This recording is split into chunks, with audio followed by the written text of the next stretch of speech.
Assalamualaikum warahmatullahi wabarakatuh. Hari ini kita akan belajar prisma. Materi ini disajikan oleh Lona Megaputri SSI. Prisma. Kita lihat contoh prisma dalam kehidupan sehari-hari. Kotak ini berbentuk prisma. Ini adalah salah satu contoh prisma segi 5. Kenapa ini dikatakan dengan prisma segi 5? Karena ada dua buah sisi yang berhadapan yang bentuknya sama, yaitu segi 5. Kemudian yang kedua, itu adalah prisma segitiga. Jadi contoh kotak coklat ini adalah salah satu contoh prisma segitiga. Kenapa dikatakan prisma segitiga? Karena sama seperti tadi ada dua sisi yang berhadapan yang berbentuk segitiga yang sama, yaitu yang ini. Kemudian berikutnya ini adalah prisma trapesium. Kenapa? Karena ada dua sisi yang sama, yaitu yang berbentuk trapesium. Nah, kalau pada contoh dua tadi, yaitu prisma segi 5 dengan prisma segitiga, itu sisi yang berhadapan yang sama itu terletak pada alas dan tutupnya. Tetapi alas dan tutupnya atau alas dan atasnya tidak harus selalu berada di atas. Jadi alasnya juga tidak harus berada di bawah untuk prisma ini. Contohnya ini, kotak yang ini alasnya tidak berada di atas, tapi berada di samping. Kenapa? Karena yang di samping ini yang sama bentuknya, yaitu berbentuk trapesium. Nah, begitu juga dengan contoh rumah ini. Contoh rumah ini juga adalah prisma segi 5. Nah, kemudian alasnya juga tidak berada di alas. Nah, jadi alasnya ini berada di samping. Ini prisma segi 6. Ini alasnya juga tidak di atas atau di bawah, tapi berada di samping. Ini adalah prisma segitiga. Jadi bisa kita simpulkan untuk prisma, sisi alas dan sisi atasnya tidak harus berada di alas dan tidak harus berada di atas. Jadi yang dikatakan prisma itu adalah bangun ruang yang mempunyai dua sisi yang sama dan saling berhadapan. Nah, ini adalah contoh prisma kalau kita gambarkan pada bangun datar. Pada bidang datar, ini adalah prisma segitiga A, B, C, D, E, F. Jadi pemberian namanya sama seperti kita memberi nama pada balok dan kubus. Itu dimulai dari bawah, dari alas, kemudian berlawanan dengan arah jarum jam. Ini dikatakan prisma segitiga karena dia mempunyai dua buah sisi yang sama yang saling berhadapan, yaitu segitiga, yang mana segitiga A, B, C, dan D, E, F. Berikutnya adalah prisma segi 5. Ini dimulai dari bawah, penamaannya P, Q, R, S, T, kemudian lanjutkan di atas U, V, W, X, Y. Dikatakan prisma segi 5 karena dia mempunyai dua sisi yang sama yang saling berhadapan, yaitu prisma segi 5, berada di alas dan di atas. Nah, ini adalah prisma segi 6. Seperti yang Ibu katakan tadi, prisma alasnya tidak harus berada di alas. Jadi kalau dia mempunyai dua sisi yang berhadapan yang sama, berarti dia dikatakan dengan prisma. Contohnya prisma segi 6 ini kita gambarkan sisi yang berhadapannya itu tidak berada di alas dan di atas, tetapi berada di samping. Nah, sehingga bisa kita simpulkan prisma itu adalah bangun ruang yang dibatasi oleh dua bidang berhadapan yang sama dan sebangun. Nah, bidang yang sama dan yang sebangun inilah yang memberikan nama pada prisma tadi. Contohnya prisma segitiga, berarti dia mempunyai dua buah bidang yang sama, yaitu bidang segitiga. Kemudian prisma segi 5, dia mempunyai dua bidang berhadapan yang sama dan sebangun, yaitu segi 5. Dan begitu seterusnya.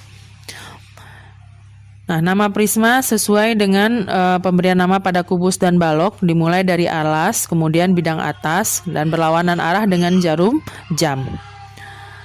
Sedangkan alas dan bidang atas ini tidak harus berada di bawah dan di atas. Jadi bisa saja dia berada di samping asalkan dia sejajar dan kongruen. Sedangkan tinggi prisma adalah jarak dua sisi yang sejajar tersebut.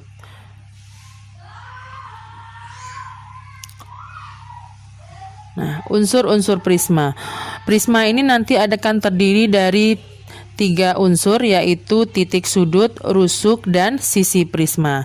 Sekarang kita lihat titik sudutnya terlebih dahulu. Nah, perhatikan prisma segitiga. Prisma segitiga di samping. Ini adalah prisma segitiga. Kita akan menghitung berapakah titik sudut yang berada pada prisma segitiga. Kita mulai dari prisma segitiga terlebih dahulu. Prisma segitiga ini mempunyai titik, kita hitung titik sudutnya ya, perhatikan titik ini.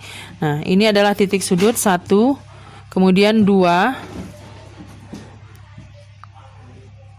3, 4, 5, 6.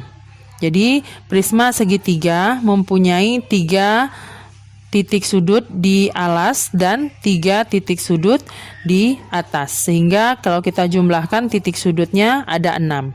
Kemudian untuk prisma segi 4, kita hitung titik sudutnya 1, 2, 3, 4, 5, 6, 7, 8. Berarti ada 8 titik sudut. Nah, 8 titik sudut itu kita peroleh dari mana? Dari 4 pada alas dan juga 4 pada bidang atasnya. Sehingga nanti kalau kita jumlahkan itu jumlahnya ada 8. Nah, sekarang bisakah Ananda menghitung ada berapakah titik sudut pada prisma segi 5 tanpa kita menghitung satu persatu?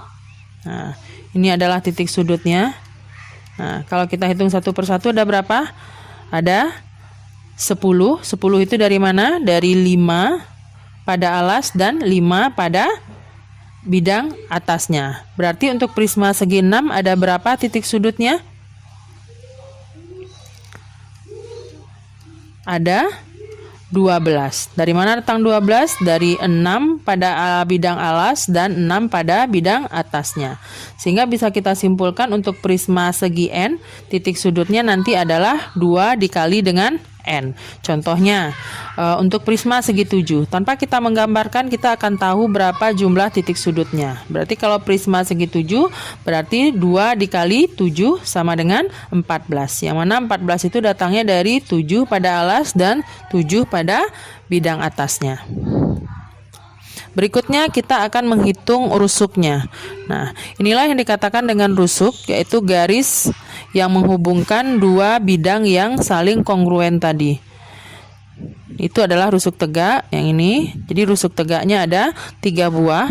Kemudian pada bidang alas juga ada 3 buah rusuk. Dan pada bidang atas juga ada 3 buah rusuk. Berarti rusuknya ada berapa? Ada 9. Yang mana 9 ini datangnya dari 3 pada bidang alas, kemudian 3 pada bidang atasnya, kemudian 3 pada rusuk tegaknya. Nah, sekarang coba kalian hitung kalau misalnya dia prisma segi 4. Ada berapa? 1, 2, 3, 4. Itu untuk rusuk tegaknya. Kemudian untuk alasnya juga ada 4 buah. Kemudian pada sisi atasnya juga ada 4 buah. Sehingga nanti untuk rusuk segi prisma segi 4 itu ada 4 ditambah 4 ditambah 4. Sehingga jadinya adalah 12. Nah, sekarang coba kalian hitung kalau misalnya prisma segi 5 tanpa kita menggambarkan. Nah, berarti adalah 5 pada rusuk tegak ditambah 5 pada sisi alasnya, kemudian 5 pada sisi atasnya, sehingga kalau kita jumlahkan ada 15. Nah, kita lihat polanya. Kalau dia prisma segitiga ada 9, prisma segi 4 ada 12, dan prisma segi 5 ada 15.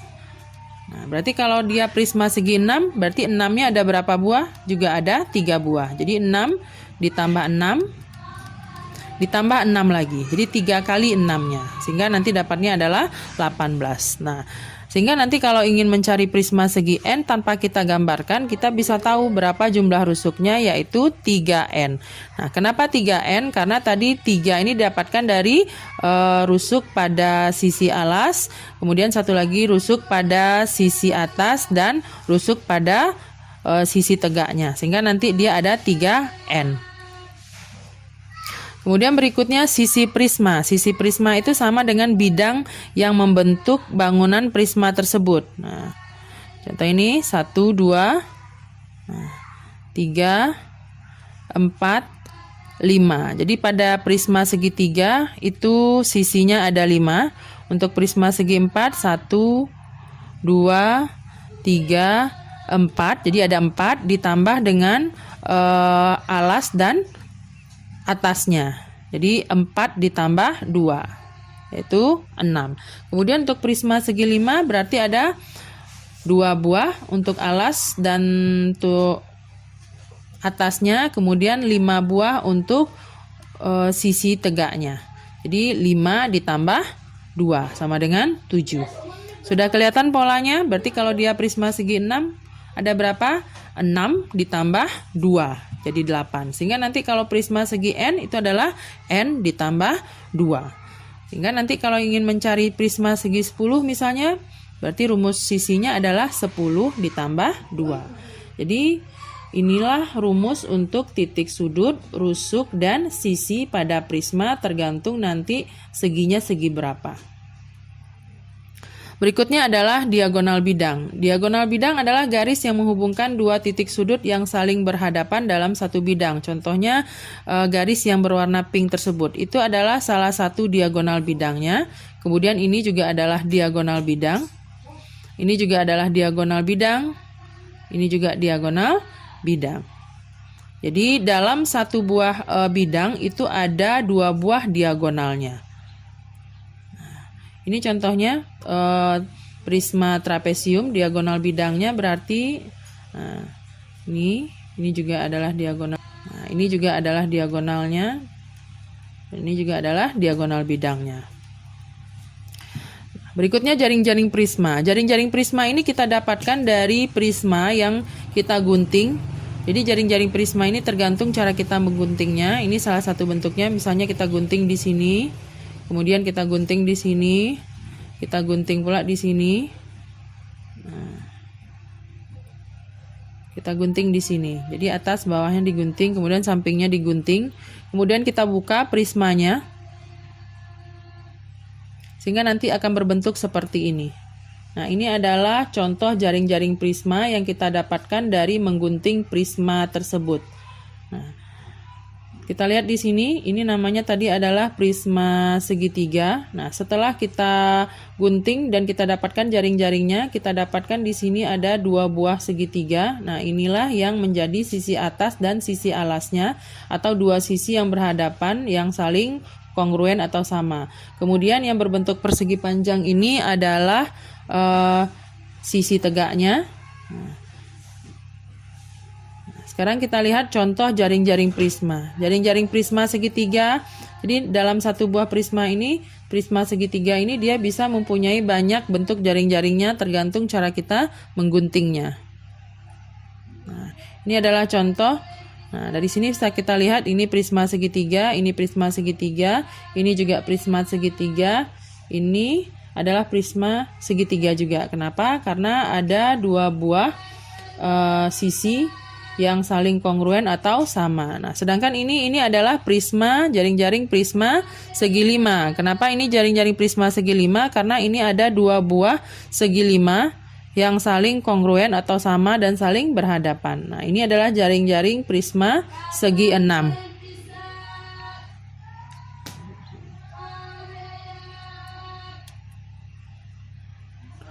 Nah, ini juga adalah jaring-jaring prisma. Ini jaring-jaring prisma apa? Prisma segitiga. Sekarang kita masuk ke luas permukaan prisma. Luas permukaan prisma artinya adalah luas sisi-sisi yang membangun prisma segi prisma ini. Nah, jadi kalau kita perhatikan jaring-jaringnya. Luas permukaan itu adalah luas semua bangun datar yang ada pada permukaan prisma ini. Nah, bisa kita lihat di sini, prisma ini terbentuk dari luas atas dan luas alas. Ya, ini dia, ini luas atas, ini luas alasnya. Kebetulan ini adalah prisma segitiga. Kemudian ditambah dengan luas persegi panjang. Ya, luas persegi panjang yang merupakan adalah sisi tegaknya. Nah, karena luas alasnya sama, yaitu atas dan bawah, berarti bisa kita simpulkan luas atas ditambah luas atas itu bisa jadinya luas 2 dikali luas alas. Kemudian luas persegi panjang kita tahu panjang kali lebar. Nah, ini karena panjangnya di sini bangunannya ada 3 buah persegi panjangnya dengan tinggi yang sama. Nah, panjang ini berbeda-beda, yaitu sisi A, sisi B, dan sisi C. Sehingga bisa kita simpulkan A ditambah B ditambah C ini sebagai panjangnya dan lebarnya adalah T. Sehingga bisa kita simpulkan luas permukaan prisma itu adalah 2 dikali luas alas ditambah keliling alas dikali tinggi. Nah, alasnya ini tergantung bentuk bidang alasnya nanti. Nah, supaya lebih mengerti kita lihat contoh berikut. Diketahui sebuah prisma dengan alasnya berbentuk segitiga berukuran 6 kali 8 kali 10 cm dengan tinggi prismanya adalah 20 cm. Nah, bisa kita gambarkan nanti.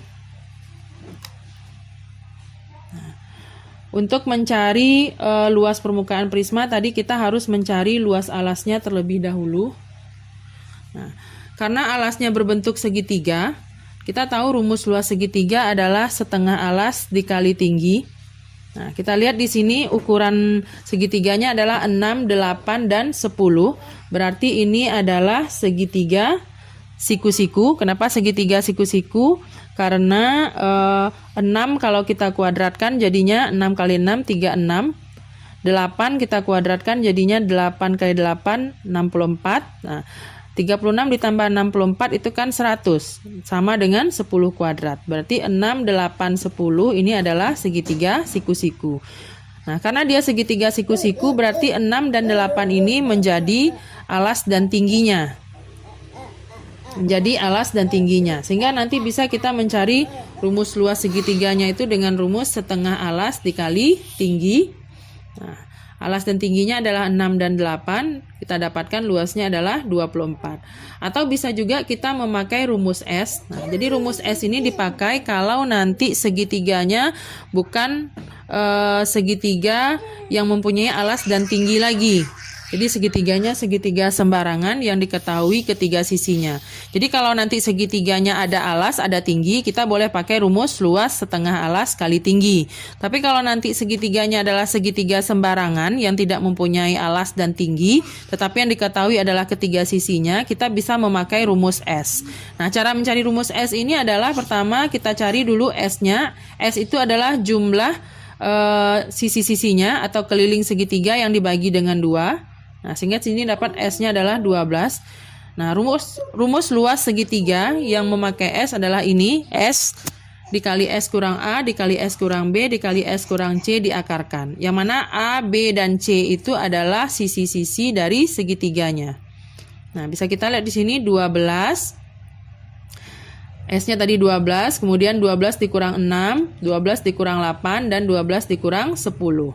Ini kita dapatkan 12 dikurang 6 adalah 6, 12 dikurang 8 adalah 4, 12 dikurang 10 adalah 2. Nah, cara mengakarkan ini tidak usah kalian kalikan semuanya, karena kalau kalian kalikan tentu saja hasilnya akan besar. Jadi cukup kita buat dia menjadi bilangan kuadrat. Jadi usahakan ada nanti dua angka yang sama, misalnya kayak ini di 12, kemudian 6 dikali 2 juga 12 dikali dengan 4. Tujuannya adalah nanti akar dari 12 kali 12 ini kan 12. Nah, kemudian akar dari 4 adalah 2, sehingga nanti luasnya adalah 24. Sekarang Tadi sudah kita tahu luas permukaan adalah 2 dikali luas alas ditambah keliling alas dikali tinggi. Nah, tinggal kita masukkan ke dalam rumusnya. Luas alas tadi kita dapatkan 24. Nah, keliling alas berarti kita jumlahkan semua sisi segitiga, yaitu 6 tambah 8 tambah 10 dikali tinggi. Tinggi di sini adalah tinggi prisma. Nah, tinggi prismanya tadi berapa? 20.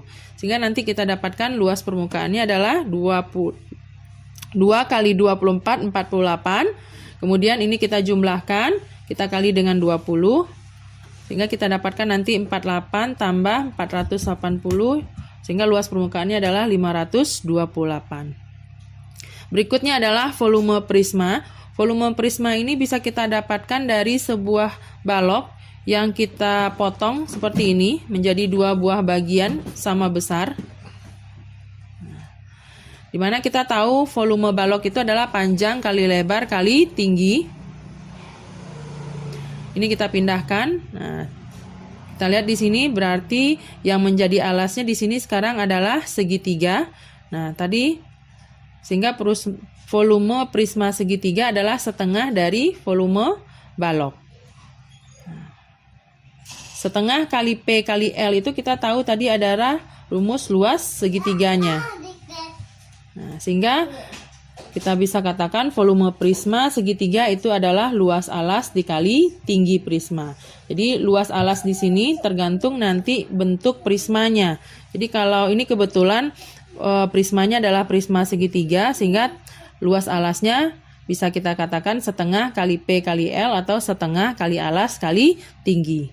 Nah, secara umum volume prisma adalah luas alas dikali tinggi tergantung nanti bentuk alasnya. Nah, kita lihat di sini masih soal yang tadi, kita akan mencari volumenya berapa. Tadi sudah kita dapatkan luas alasnya adalah 24. Kita bisa memakai 2 cara di sini. Jadi nanti tergantung segitiganya, apakah segitiganya mempunyai alas dan tinggi atau segitiga yang mempunyai ketiga-tiga sisinya.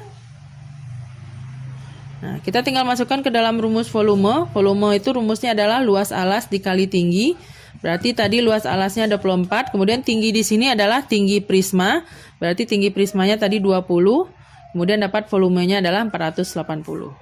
Nah, sekarang kalau Ananda sudah mengerti, silahkan kita lihat ini adalah prisma trapesium. Kenapa prisma trapesium? Karena dia mempunyai 2 sisi yang saling berhadapan dan sama, yaitu trapesium. Nah, kita lihat di sini trapesiumnya tidak berada di alas ataupun di atas, tapi berada di samping. Nah, ini Ibu pindahkan trapesiumnya ke bawah. Jadi kalian cari volume dan luas permukaan prisma tersebut. Ingat tadi volume itu rumusnya adalah luas alas dikali tinggi prisma. Nah, sekarang alasnya berbentuk trapesium, berarti kalian harus mencari berapa luas trapesium ini. Ingat lagi pelajaran kelas sebelumnya cara mencari luas trapesium. Kemudian mencari luas permukaan prisma, ingat pula tadi rumusnya adalah 2 kali luas alas ditambah keliling alas dikali tinggi prisma. Berarti kita perlu mencari keliling trapesium ini. Oke, silakan bekerja. Terima kasih. Wassalamualaikum warahmatullahi wabarakatuh.